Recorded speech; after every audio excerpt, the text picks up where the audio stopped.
student. Myself Neha Chandrakar from Mathematics Department of Bharati Group of College Durg. आज हम जो है Boolean algebra के बारे में पढ़ेंगे। इसके पहले हम जो है अलजेब्रा का एक और पार्ट हमने देख लिया हुआ है। आज हम बूलियन अलजेब्रा में देख लेते हैं कि बूलियन अलजेब्रा क्या होता है। तो इसमें जो है इसका डेफिनेशन देखते हैं। A Boolean algebra is an ordered quadruple of the form b plus dot and dash, where b is a non-empty set and plus and dot are two binary operation on b and dash is a unary operation on b cross b tends to b satisfy the following postulates पे यहाँ पे जो है axioms को बोल रहा है कि अगर कोई भी सेट यहाँ पे हमारे पास एक हमने पेयर ले लिया गया है b का, इसमें प्लस डॉट एंड डैश है। जहाँ पे जो b है कोई भी एक नॉन एंटी सेट है बोल रहा है। नॉन एंटी सेट यानी कि उसमें कुछ न कुछ एलिमेंट्स होंगे। साथ ही साथ इसमें जो है ये जो प्लस और डॉट दिख रहा है वो जो हमारा जो है दो बाइनरी ऑपरेशन है। तो इसमें जो है जितने भी एलिमेंट्स रहेंगे है ना, जितने भी एलिमेंट्स रहेंगे b के, मान लो a b एक्सेट्रा है, तो इन सभी जो एलिमेंट्स हैं उनके बीच कौन सा ऑपरेशंस हो रहा है। तो जो प्लस और डॉट ऑपरेशंस के साथ यहाँ पे क्या होगा, एक्सियम को सेटिस्फाई करने चाहिए। साथ ही साथ इन दोनों ऑपरेशन के अलावा डॉट और प्लस ऑपरेशन के अलावा एक और है और डैश, जिसको हम बोलते हैं यूनरी ऑपरेशन। इसी b के ही एलिमेंट पर होंगे और जितने भी एलिमेंट्स के जो ऑपरेशन होने के बाद इन सभी एक्सियम्स को मैं बताऊंगी कि कौन कौन से एक्सियम है, पोस्टुलेट्स है, उन सभी को जो वो सेटिस्फाई करता है, तभी वह जो है सेट वो जो है बूलियन अलजेब्रा कहलाएगा। यानी कि b जो है अगर उन सभी एक्सियम्स को सेटिस्फाई कर लेता है तब वो जो है क्या कहलाएगा, बूलियन अलजेब्रा कहलाएगा। तो अब हम देख लेते हैं एक एग्जांपल के थ्रू से। उसके पहले मैं आपको जितने भी एक्सियम्स हैं हमारे उसको बता देती हूँ, वो कौन कौन से एक्सियम हैं आपको याद कर लेते हैं। तो क्लोजर, सेकंड होता है एसोसिएटिव और थर्ड है एक्जिस्टेंस ऑफ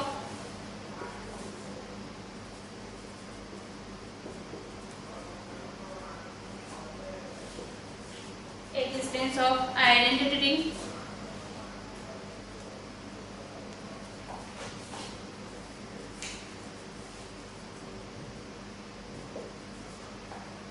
फोर्थ है आपका एक्जिस्टेंस ऑफ इनवर्स, फिफ्थ है आपका डिस्ट्रीब्यूटिव,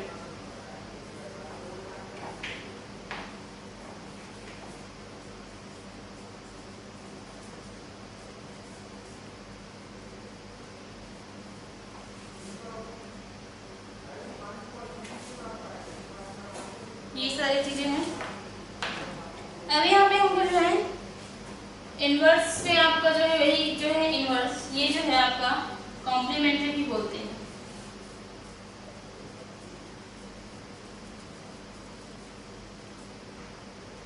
अब इन पांचों का हम देख लेते हैं है क्या एक्शन में और इन सब में हमको क्या क्या करना है। तो फर्स्ट देखते हैं क्लोजर प्रॉपर्टी।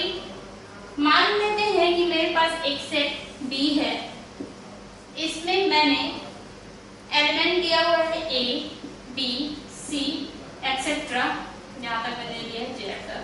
अब ये देख रहे हैं कि इसमें कौन कौन सा ऑपरेशन होंगे, दो बाइनरी ऑपरेशन ले रहे हैं, एक तो प्लस का ले रहे हैं, एक डॉट का ले रहे हैं, साथ ही साथ एक यूनरी ऑपरेशन ले रहे हैं। हम डैश की बात करते हैं, ये दोनों होंगे हमारे बाइनरी ऑपरेशन और हमारा ये जो है यूनरी ऑपरेशन है।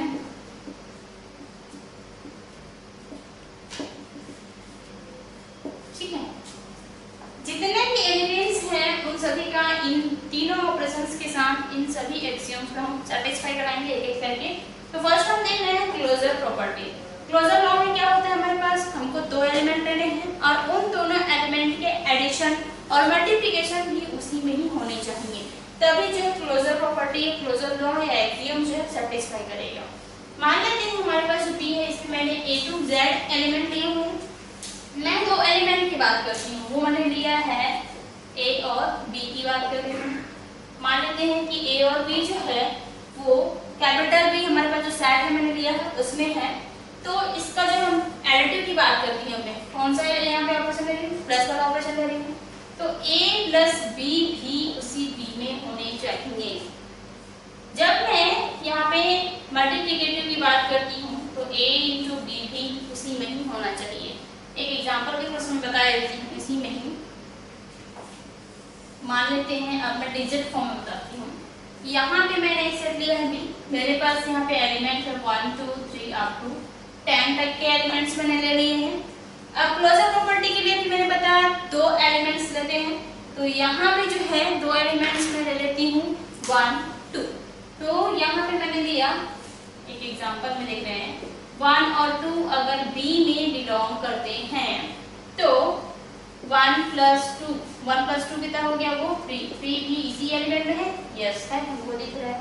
वैसे ही हमको क्या करना है डॉट के लिए, तो हो गया प्लस के लिए हम डॉट पे देखते हैं अगर 1 और 2 इस सेट में है तो उसका जो मल्टीप्लिकेटिव फॉर्म है कि 1 into 2 और वो होता है 2 और 2 तो ऑलरेडी इसमें है। तो यहाँ पे क्या हो जाएगा, वो क्लोजर प्रॉपर्टी नियम जो है, क्लोजर प्रॉपर्टी जो लॉ है यहाँ पे, वो जो है यहाँ पे होल्ड डाउन हो रहा है for additive and for multiplicative. Secondary हम देखते हैं यहाँ पे हमारे पास है एसोसिएटिव। एसोसिएटिव में क्या होता है, हमारे पास 3 एलिमेंट होने चाहिए। ए और बी के अलावा हमारे पास तीसरा एलिमेंट मान लेते हैं हमने ले लिया है सी, है ना। अगर वो सेट में है, वो सेट हमारा बी है, तब के लिए हो जाएगा हमारे पास ए प्लस एडिटिव के लिए कर दिया ना, A plus B plus C equal to होना चाहिए A plus B plus C. यानी कि सीक्वेंस ऑफ पेयरिंग जो बोलते हैं ना, पेयरिंग ऑफ सीक्वेंस, तो उसका जो है यहाँ पे क्या हो जाता है एक्सचेंज जाएगा। यहाँ पे a प्लस बी प्लस सी का मैंने पेयरिंग दी एडिटिव में, तो यहाँ पे सेकंड में क्या हो जाएगा, वो a प्लस बी प्लस सी, और वो जो दोनों के वैल्यूज हैं वो भी उसी में ही होने चाहिए। तो देखते हैं वो इक्वल है कि नहीं। ये हो गया प्लस के लिए। सेकंड है हमारे पास a dot b dot c is equal to a dot b dot c. ये जो है मल्टीप्लिकेटिव के लिए हो गया और ये जो है एडिशन के लिए। इसमें जो है यही एक इसी सेट का ही एग्जांपल मैं करती हूँ। यहाँ पे देख रहे हैं 3 एलिमेंट मान लेते हैं, मैंने लिया 1 2 3।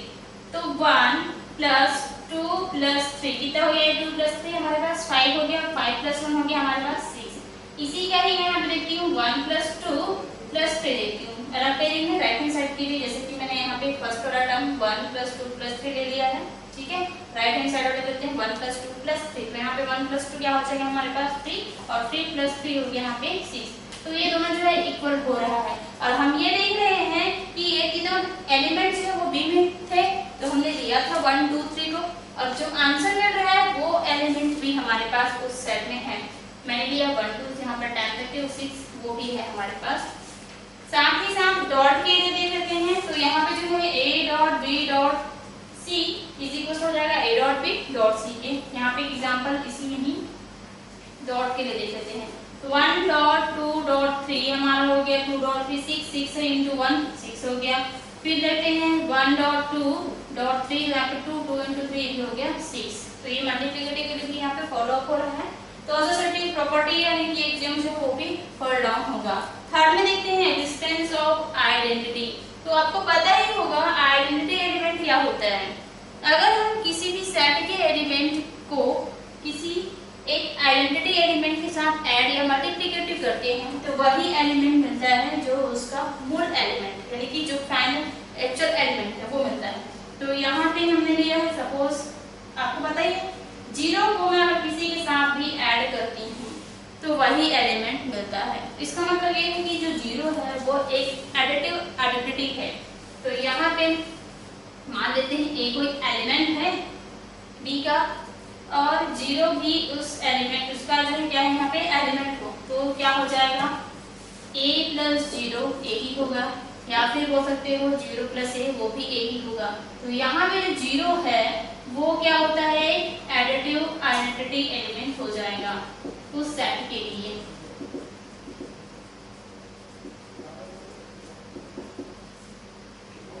यहाँ पे वैसी बात करते हैं डॉट के लिए मल्टीप्लिकेटिव फॉर्म के लिए, तब आपको पता ही होगा मल्टीप्लिकेटिव के लिए जो आइडेंटिटी एलिमेंट क्या होता है वो होता है 1 का अगर हम पे जो 1 है वो मल्टीप्लिकेटिव आइडेंटिटी कहलाएगा। 1 into a is equals to वो भी ए ही होगा और a इंटू 1 करूँगी तो भी a ही मिलेगा। तो यहाँ पे देख रहे हैं 1 इज क्या हो जाएगा यहाँ पे आइडेंटिटी मल्टीप्लिकेटिव आइडेंटिटी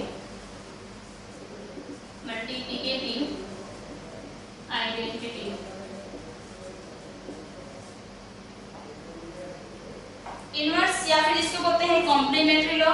तो एक्जिस्टेंस ऑफ इनवर्स में आप देखिए इसके लिए हमको वो ऑपरेशन यूज करना पड़ेगा इन दोनों के अलावा एडिटिव और इसके अलावा जो है हमारे पास दे दिया गया है वो यूनरी ऑपरेशन। तो डॉट के लिए यूनरी ऑपरेशन हो जाएगा और प्लस के लिए देखते हैं हम। मान लेते हैं मेरे पास यहाँ पे क्या है ए एलिमेंट वो बी में है। तो एक्जिस्टेंस ऑफ इनवर्स में देखिए प्लस के लिए क्या होता है, अगर मैं किसी भी एलिमेंट में उसी के अपोजिट साइन वाले एलिमेंट को ऐड करती हूँ तो हमको जो है यहाँ पे 0 मिलता है। जैसे कि मैंने ले लिया है 1 प्लस -1 तो वो 0 मिलेगा मुझे। तो यहाँ पे वही बातें हो रही हैं, मान लेते हैं वो एलिमेंट मेरे पास a है और -a भी उसी एलिमेंट है। तो यहाँ पे जो है a plus -a equal to 0 हो जाएगा। यहाँ पे हमारा अगर आंसर 0 मिल रहा है तो वो जो एडिटिव यहाँ पे एडिशन किया हमने वही उसका जो है इनवर्स एलिमेंट कहलाएगा। यानी कि यहाँ पे देखते हैं -a जो है वो उसका इनवर्स एलिमेंट होगा। इनवर्स एलिमेंट हो गया। जैसे ही डॉट के लिए अगर बात करें तो a इंटू ए डैश लेना पड़ेगा। ए डैश यानी कि आप डैश देख रहे हैं वो जो हमारा यूनरी ऑपरेशन है a into a dash is equal to यहाँ पे i हो जाएगा। तो यहाँ पे देख रहे हैं जो a डैश है वो उसका इनवर्स या कॉम्प्लीमेंट्री एलिमेंट होगा।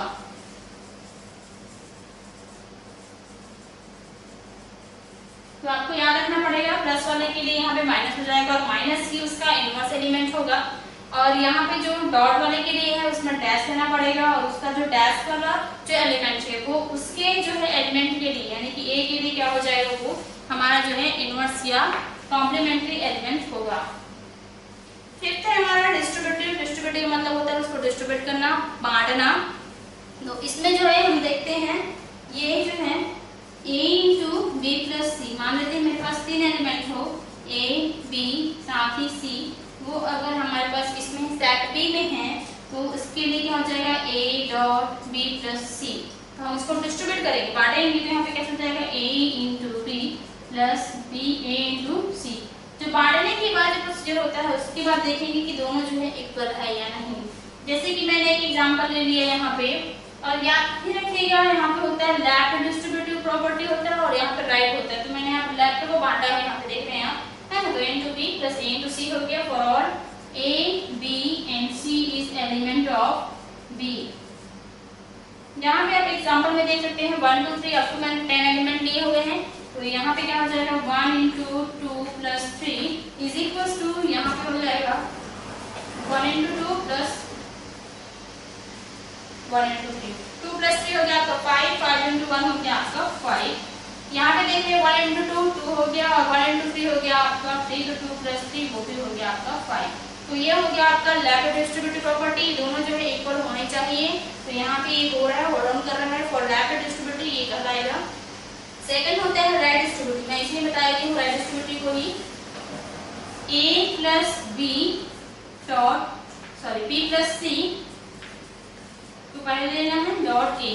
तो यहाँ पे हो जाएगा b into a plus c into a for all a b c belongs to b। Example देख लेते हैं, मैंने यहाँ पे लिया है 2 प्लस 3 अभी बताया मैंने इंटू 1 इज इक्वल टू, यहाँ पे देखिए 5 इंटू 1 हो जाएगा आपका 5। वैसे ही यहाँ पे क्या हो जाएगा 2 इंटू 1 प्लस 3 इंटू 1, 2 इंटू 1 हो गया आपका 2 और 3 इंटू 1 हो गया 3, दोनों का ऐड करेंगे तो 5। तो यहाँ पे ये देखिए इक्विवेलेंस हो रहा है।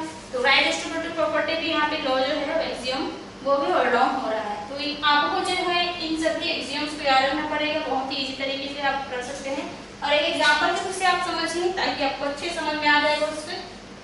बस आपको closure property, associative, existence of identity, existence of inverse और लास्ट में है आपका डिस्ट्रीब्यूटिव प्रॉपर्टी। तो नाम से ही आप जान सकते हैं पहले 2 एलिमेंट के लिए, एसोसिएटिव के लिए 3 एलिमेंट्स के लिए होता है और एक्जिस्टेंस ऑफ आइडेंटिटी बस आपको याद रखना है एडिटिव के लिए 0 होता है और डॉट वाले के लिए जो मल्टीप्लिकेटिव के लिए आपके पास वो 1 हो जाएगा आइडेंटिटी एलिमेंट। कॉम्प्लीमेंट्री या इनवर्स में आपका जो है जस्ट अपोजिट, प्लस वाले के लिए माइनस हो जाएगा उसका, और डॉट वाले के लिए उसका इनवर्स यानी क्या हो जाएगा, डैश में हो जाएगा। डिस्ट्रीब्यूटिव प्रॉपर्टी में एलिमेंट्स को बांटना पड़ता है with regards to multiplicative to additive and additive to multiplicative में। Thank you.